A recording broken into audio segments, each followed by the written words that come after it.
Glórias. Hoje, domingo de Santa Ceia, hoje vai ser o início do nosso projeto de vida. Hoje nós vamos falar acerca de coisas maravilhosas que o Senhor tem revelado a nós essa manhã. E eu gostaria que você abrisse aí a sua Bíblia comigo, livro de Gálatas, capítulo 2. Gálatas, capítulo 2. O tema do nosso projeto de vida desse ano é presença. Presença. E essa presença que nós queremos no nosso meio nessa manhã. Amém? Gálatas, capítulo 2. Nós vamos ler a partir do versículo 11. Gálatas 2, 11. Quando, porém, Pedro foi para Antioquia, me opus a ele face a face, porque ele era reprovável. Porque antes de chegarem alguns da parte de Tiago, ele comia com os gentios. Mas quando aqueles vieram, ele retirou-se e separou-se deles, temendo os que eram da circuncisão. Os demais judeus se afastaram como ele, de modo que, mesmo Barnabé, foi levado por eles a essa dissimulação. Mas quando vi que eles não andavam corretamente segundo a verdade do Evangelho, eu disse a Pedro, diante de todos eles: se tu, sendo judeu, vives como gentios, não como judeus, como obrigas os gentios a viverem como judeus? Nós que somos naturalmente judeus e não pecadores entre os gentios, sabemos que o homem não é justificado pelas obras da lei, mas pela fé de Jesus Cristo. Nós também cremos em Jesus Cristo, para que pudéssemos ser justificados pela fé de Cristo, e não pelas obras da lei, porque pelas obras da lei nenhuma carne será justificada. Porém, se enquanto procuramos ser justificados por Cristo, nós mesmos também fomos achados pecadores por acaso, seria Cristo o ministro do pecado? De forma alguma. Se tornam a construir as coisas que eu destruí, e eu faço de mim mesmo transgressor, porque eu, pela lei, estou morto para a lei, para que eu possa viver para Deus. Estou crucificado com Cristo, não obstante eu vivo, porém, não eu, mas Cristo vive em mim. E a vida que agora vivo na carne, vivo-a pela fé do Filho de Deus, que me amou e entregou-se a si mesmo por mim. Não negligencio a graça de Deus, pois se a sua justiça vem pela lei, então Cristo morreu em vão. Pode sentar, Senhor. Esse texto que nós lemos,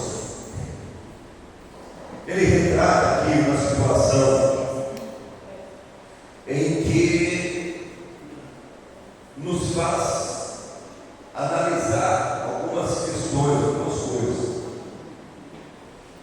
O texto começa com Paulo dizendo que quando Pedro saiu e foi para Antioquia, eles estiveram juntos, Pedro e Paulo. Pedro foi aquele que seguiu a Jesus, foi o discípulo de Jesus, ele andou com Jesus, ele viu Jesus fazer todas as maravilhas que ele fez enquanto ele esteve aqui na terra. Pedro foi aquele que no dia de Pentecostes, ele foi cheio do Espírito Santo de Deus, de tal forma que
Sim ou não?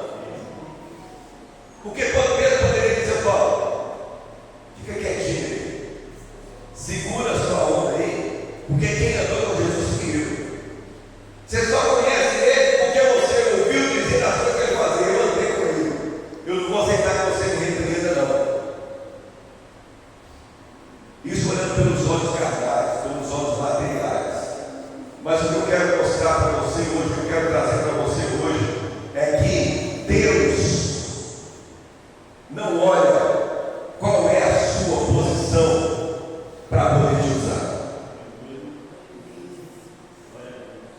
Deus não se preocupa, para Ele não interessa quem você é, o que você faz, o quanto você ganha, onde você mora.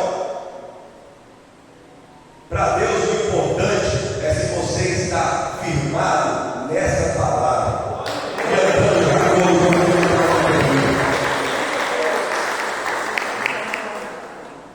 Naquele momento, Paulo estava muito mais envolvido com a mensagem da cruz e com a palavra de Cristo do que Pedro.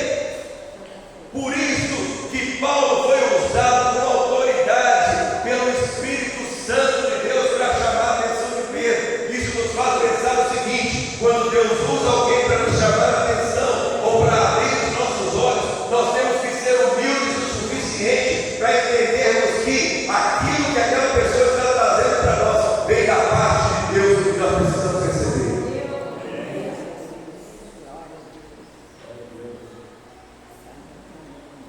Nós vemos hoje em dia muitas pessoas dizendo: não, eu não aceito o fulano vir falar nada comigo, não, porque eu estou na igreja há muito mais tempo que ele.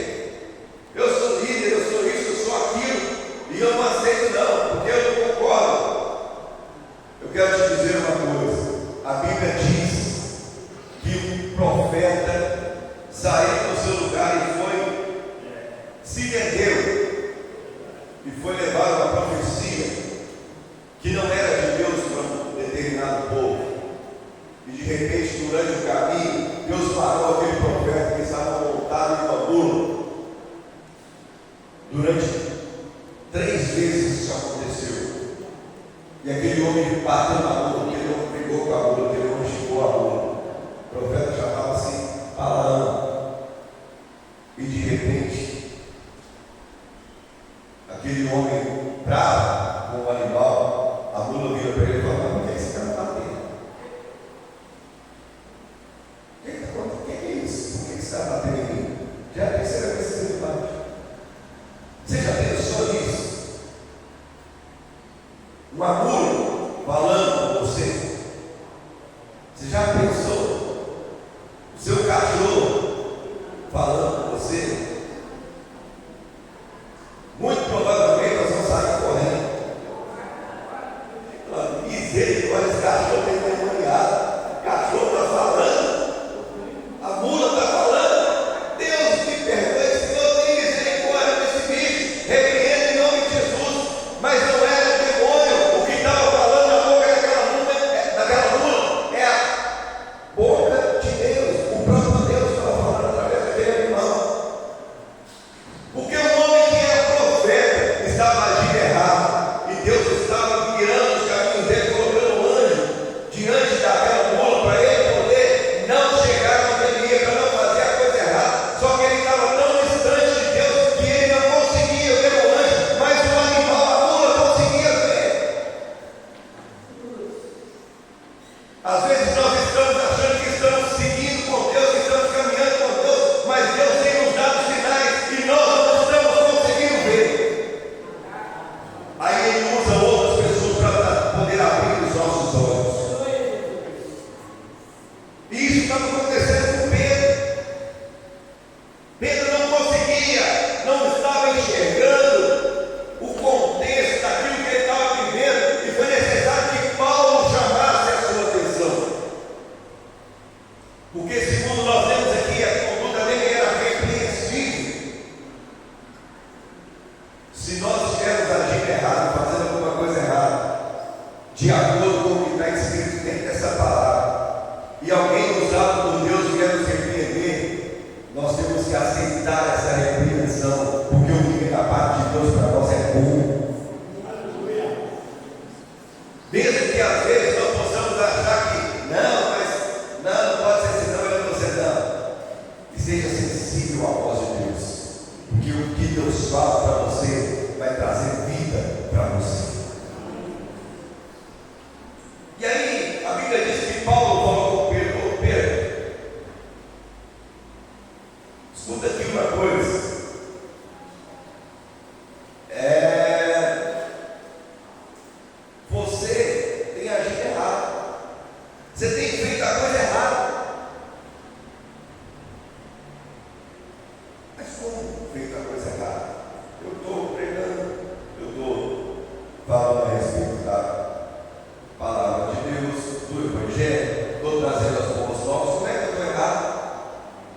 aqueles tradicionais que se escondiam atrás da santidade, eles não comiam, não se assentavam com os gentios para comer.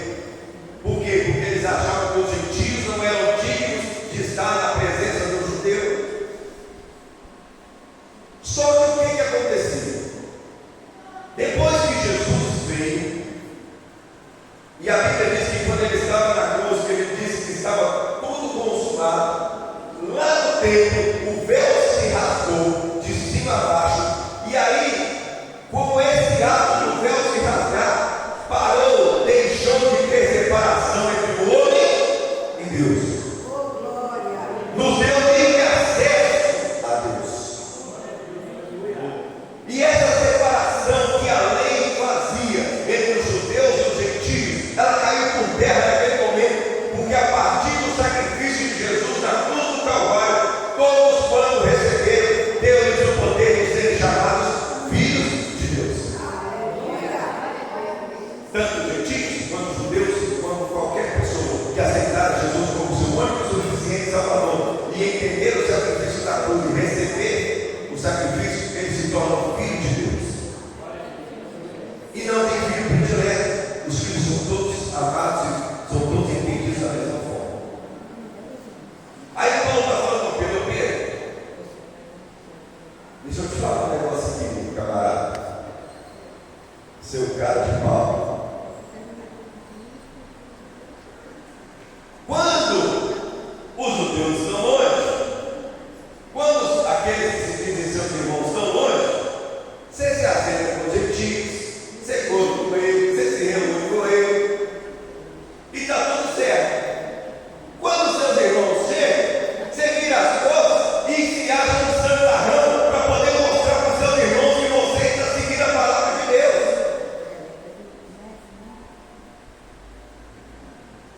O que faz você ser um seguidor de Cristo é a sua identidade. E identidade, ela não é trocada. Você não tem uma identidade aqui e outra identidade se você for lá para o Japão. Se você sair daqui e for para qualquer parte do mundo, você tem a sua identidade. Ah, eu preciso tirar um passaporte, pastor. Sim, o passaporte é a sua identidade, mas lá estão os mesmos dados contidos na sua identidade aqui no Brasil. Sim ou não? Porque a sua identidade não pode ser mudada. O que você é aqui, você precisa ser lá fora. O que você é na sua casa, você precisa ser dentro da igreja. Você precisa ser no seu trabalho, você precisa ser na escola.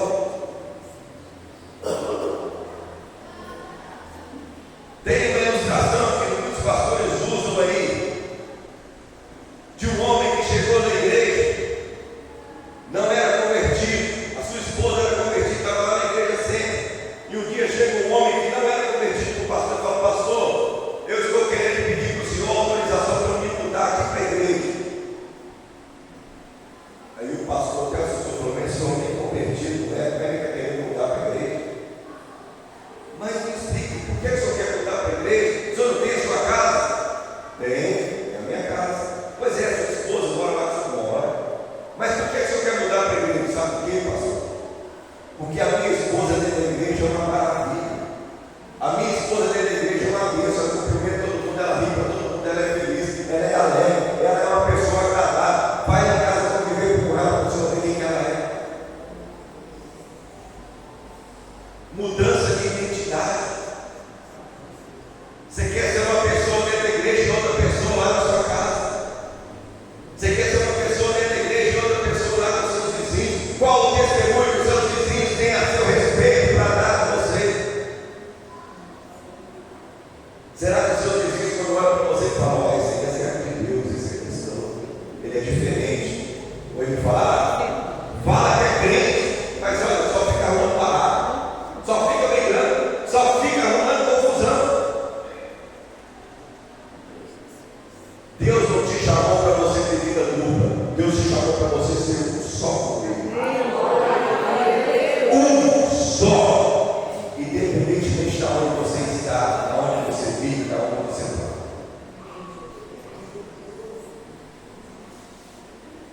E Pedro, sendo chamado a atenção por Paulo, a Bíblia não fala em momento nenhum que Pedro refugou o que Paulo estava falando. Sabe por quê? Porque quando a verdade é dita, quando a verdade é declarada, não tem argumento para tratar contra ela. Por isso que a Bíblia fala: conhecereis a verdade, e a verdade vos libertará. Porque quando a verdade entrar, você precisa ser liberto. Não tem como você conhecer a verdade e continuar fazendo a coisa errada. Não tem como você conhecer a verdade e continuar tendo as mesmas práticas que você tinha quando você não conhecia. E no dia do julgamento, você vai ser mostrado para você: olha, até esse ponto, você está dizendo que você não sabia, mas daqui para cá, você tinha consciência do que você estava fazendo, porque você conheceu a verdade. E quando nós conhecemos a verdade, ela tem que libertar a nossa alma, a nossa vida, ela tem que mudar a nossa história. E o nome da verdade é Jesus. A verdade não é o que eu estou falando com você, não. O que eu estou falando com você é apenas a representação do que está escrito nessa palavra. A verdade é quem inspirou essa palavra. A verdade é aquele que transforma a sua vida. Eu posso ficar aqui a manhã inteira, o dia inteiro falando com você. Se eu não estiver falando da verdade, isso não vai fazer diferença nenhuma na sua vida. Mas o que eu quero te mostrar nessa manhã é que existe, está sendo falado para você, algo que é tão grande que tem que mudar a sua mentalidade. Porque a sua identidade no céu, ela não pode ser diferente da sua identidade lá fora.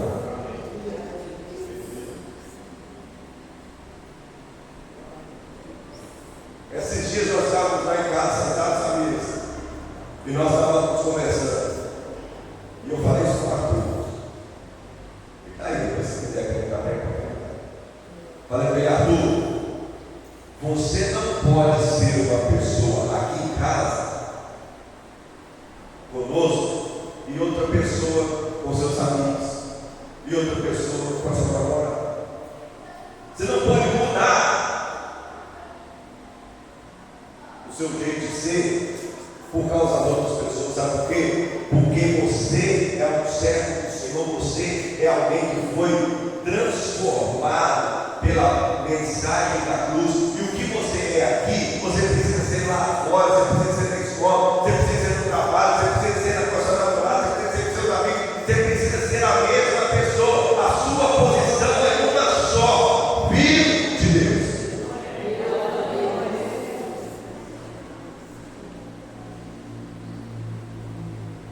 Sabe por quê? Porque se nós tivermos duas identidades, o que vai acontecer? Quando nós estamos aqui, no nosso convívio, por aqui, perto das pessoas que nos conhecem, nós somos cristãos, está tudo bem, tudo belezinho, tudo bonitinho, saímos com a Bíblia do lado do braço, colocamos a nossa roupinha boa, viemos para a igreja, todo mundo lá na igreja, olha, é cristão. Aí de repente você tira férias, vai viajar, você muda tudo. Você chega lá, você deixou de ser cristão. Você senta na rodinha no meio de pessoas, lá mesmo que sejam parentes, amigos, senta lá na rodinha, daqui a pouco você está bebendo. Por que não? Eu sou crente lá na minha terra, lá na minha área. Aqui eu estou no meio dos outros aqui, está tudo certo. Deus entende. Você senta lá no meio de uma rodinha, começa a contar piada, falar palavrão e fazer um monte de coisa que desagrada o Senhor. Por que não? Porque eu estou longe do meu convívio. Eu quero te dizer uma coisa, meu querido: a sua identidade aqui, aonde você estiver, é uma só, e os olhos de Deus estão em todo lugar.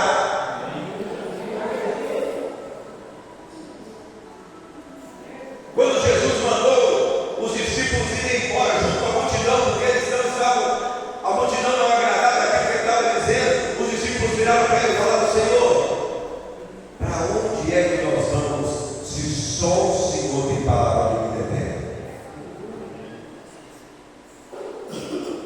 Só em Cristo que nós temos a esperança de um dia morar no céu e temos a vida eterna. Mas para isso nós precisamos andar de acordo com o que Ele quer que nós façamos. E Paulo chamou a atenção de Pedro e falou para ele: olha, se você que é judeu, como eu, age como gentio, como é que você quer cobrar dos gentios que sejam como os judeus? Sabe o que Deus está falando? Que Paulo estava falando? Pedro, se você não dá testemunho, se você vive fazendo coisa errada, se você vive denegrindo a imagem do Senhor, se você vive distorcendo a palavra de Deus, se dizendo cristão, como é que você quer ganhar a vida dos que estão lá fora? Tem muitas pessoas que não conseguem ganhar os membros da sua família, porque os membros da sua família falam o quê? Para ser crente igual você não quer nunca. Você já ouviu isso? Não quer não. Ser crente você? Para quê? Tudo que você faz, eu faço. Não sei se é crente, não. Você é crente você para brigar com todo mundo, para ser chato, para ficar fazendo um monte de coisa errada. Para que você é crente? Eu continuo do jeito que eu estou.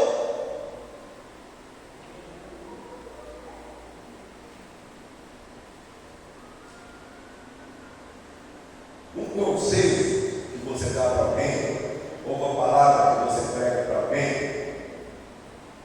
ela pode tocar na vida daquela pessoa, pode mudar a vida de uma pessoa, mas o exemplo que você dá, com certeza vai mudar.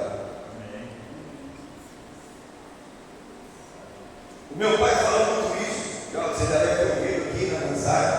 Ele falando: olha, se o seu filho te vir lendo a Bíblia, estudando a palavra, cantando, louvando a Deus, a tendência é que ele vai fazer a mesma coisa. Quer um exemplo disso? Ontem nós estávamos aqui participando do festival de dança. Enquanto os grupos apresentavam aqui e dançavam, a Estela, filha da Thaís, ela tem 1 ano de idade. 1 ano. Ela ficava lá na cama da Thaís, olha essa mãozinha. Quem estava aqui vivo? Quem estava aqui vivo? Ela ainda não fala, mas ela ouvir as pessoas darem glória a Deus, e o pai dela gritar, e a mãe dela gritar e dar glória a Deus, apesar dela não falar, você vê o gesto dela de querer falar glória a Deus. Ela tem 1 ano. Porque o exemplo arrasta. Por causa disso. Agora, como é que você quer ganhar a sua família? Como é que você quer ganhar os seus amigos? Como é que você quer ganhar os seus vizinhos para Deus? Se o seu testemunho fala o contrário daquilo que precisa ser dito a respeito dessa palavra. Hoje nós vamos participar da mesa do Senhor da Santa Ceia, mas não é o suficiente participar da ceia para ser cristão. Isso é um cumprimento ao mandamento dado pelo próprio Cristo. Fazer isso em memória de mim. Mas isso não basta para ser cristão. Ser cristão aqui dentro da igreja é fácil, quero ver ser cristão lá fora. Quando alguém vai te testar até o seu limite, e você precisa ter autocontrole, você precisa ter domínio próprio, você precisa ter em você o fruto do Espírito para você conseguir viver lá fora. Porque se as pessoas não verem o fruto do Espírito em nós, elas vão nos enxergar como mais um no meio da multidão.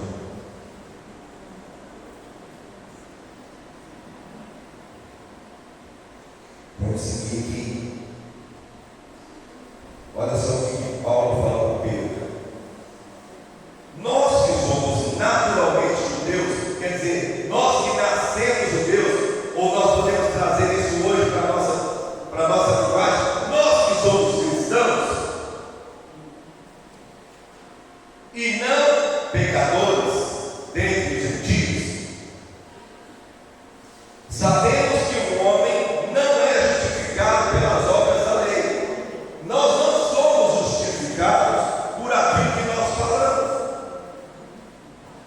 Nós não somos justificados por aquilo que nós tentamos demonstrar para as pessoas. Olha o que nos justifica. Nós não somos justificados pela lei, mas pela fé de Jesus Cristo. Nós cremos em Jesus Cristo, que para nós, que pudéssemos ser justificados pela fé de Cristo e não pelas obras da lei, porque pelas obras da lei nenhuma carne será justificada. O que Paulo estava falando? Você quer que as pessoas enxerguem você, o Filho de Deus e o cristão? Haja como Filho de Deus, como cristão. Pastor, como é que age um cristão? Um cristão age crendo em Deus, acreditando no sacrifício de Jesus Cristo na cruz do Calvário e cumprindo os mandamentos que estão dentro dessa palavra. Aí essa palavra, dentro dela está escrito que ai daquele que por causa dele alguém se escandalizar e sair da presença de Deus.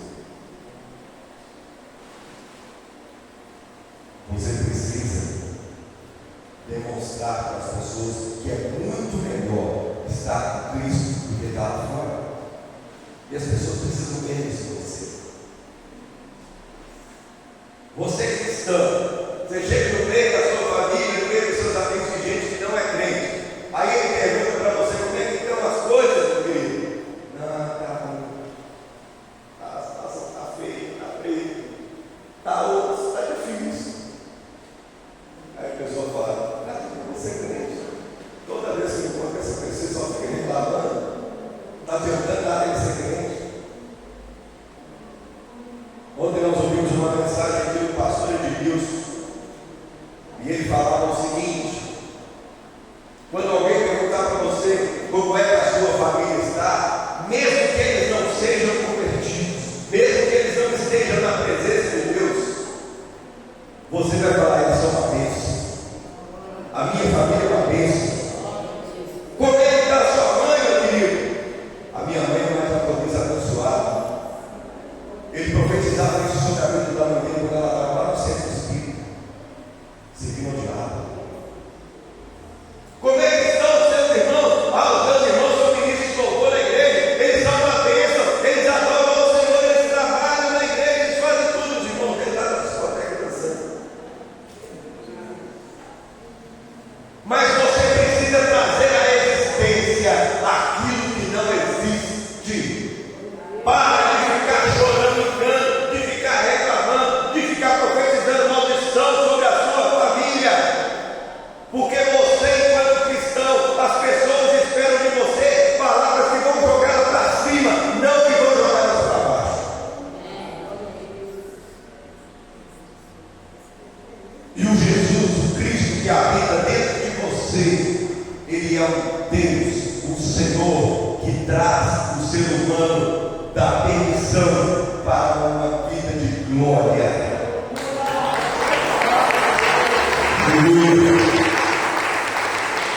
E como é que isso acontece? Quando as pessoas conseguem enxergar em nós a imagem e semelhança daquele que nos criou. A Bíblia fala que nós somos imagem e semelhança de Deus. Ele nos criou a sua imagem e semelhança. Na sua identidade espiritual está escrito o seu nome, não esse que você tem. Esse nome que você tem aí é só aqui. Ele serve só para te identificar aqui. Mas você tem um nome lá, que só Ele conhece. E o que Ele vai te chamar por esse nome, você vai reconhecer que esse nome é seu. Mas na sua identidade espiritual tem lá o seu nome. E lá na filiação, na sua identidade, aqui está escrito o nome do seu pai e o nome da sua mãe. Não é isso? Se você tiver os dois. Na sua identidade espiritual, tem só um nome na sua filiação. Filiação, Filho de Deus. Pronto. É a sua identidade. Mas para receber essa identidade, não é simples. Tem que andar de acordo com a vontade dele. Você é imagem e semelhança de Cristo, mas você precisa fazer com que essa imagem resplandeça lá fora. As pessoas precisam olhar para você e ver que essa imagem, ela é uma imagem que traz as coisas boas que existem dentro dessa palavra para a vida das pessoas que olham para você. Você já teve a oportunidade de chegar em algum lugar onde as pessoas te conheciam anteriormente e elas viram para você hoje, mas como você está mudado? Como você está diferente? O que você está fazendo? Você está mais bonito? O seu jeito de falar está diferente. Até o seu jeito de andar e de vestir está diferente. O que está acontecendo com você? Sabe o que é isso? É a mudança que a palavra de Deus faz na sua vida e começa a forjar, a moldar o seu caráter como imagem e semelhança de Cristo. Paulo fala com Pedro: olha, Pedro, nós não somos justificados pelas nossas obras, nós não somos justificados pela lei. Nós temos que entender uma coisa: nós já fomos justificados com Cristo lá na cruz do Calvário. E quando ele morreu e entregou o seu sangue, e derramou, o seu sangue foi derramado lá na cruz, a partir daquele momento, nós que o aceitamos, nós deixamos de existir, nós não vivemos mais, mas Cristo vive em nós. Se Cristo vive em você, você precisa fazer as coisas que Cristo faz. Não tem como Cristo viver em você fazer as coisas diferentes que Ele faz. Você já viu imagem ou presenciou uma pessoa incorporada com demônios? Já? Uma pessoa que é incorporada com demônios, a imagem dela é bonita, é uma imagem agradável. Você olha assim, nossa, que imagem boa. É? A pessoa incorporada com demônios, ela se reforma toda. Ela muda totalmente. Ela começa a falar de um jeito que ela não fala normalmente. Ela começa a ter atitudes que ela não tem normalmente. Ela faz coisas que, humanamente falando, é impossível de fazer. Por quê?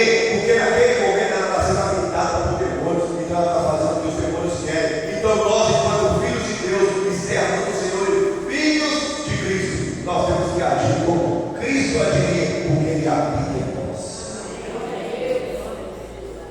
Assim como a imagem de quem é possuído por demônios é uma imagem feia, horripilante, que as pessoas não gostam de ver, a imagem daquele que serve a Deus e que tem em si o Espírito Santo e a presença de Deus, ela precisa ser a imagem que as pessoas olham e têm vontade de também fazer parte dessa imagem, de terem prazer nessa imagem.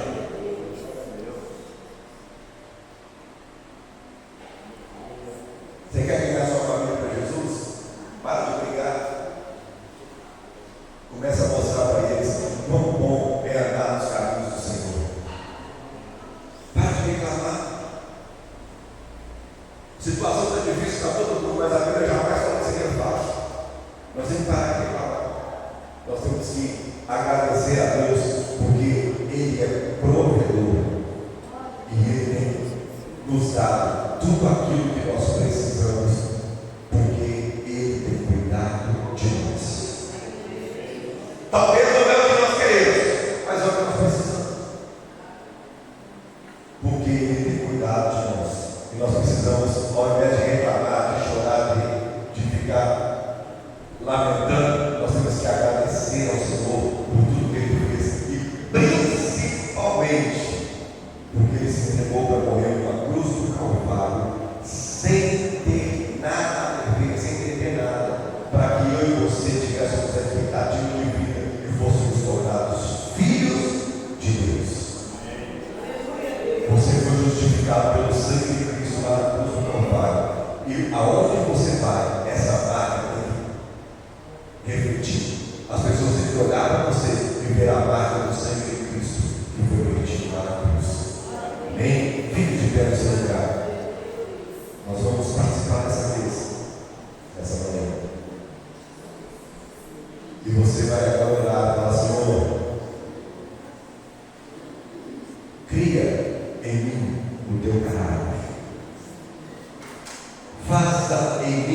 a tua imagem e semelhança de verdade como foi criado. E que a minha identidade nos céus possa ser reconhecida como filho de Deus. Fala comigo. Olha, passe aí uma análise da sua vida, você vai participar dessa mesa. E que você participe para a edificação do seu corpo, do corpo de Cristo.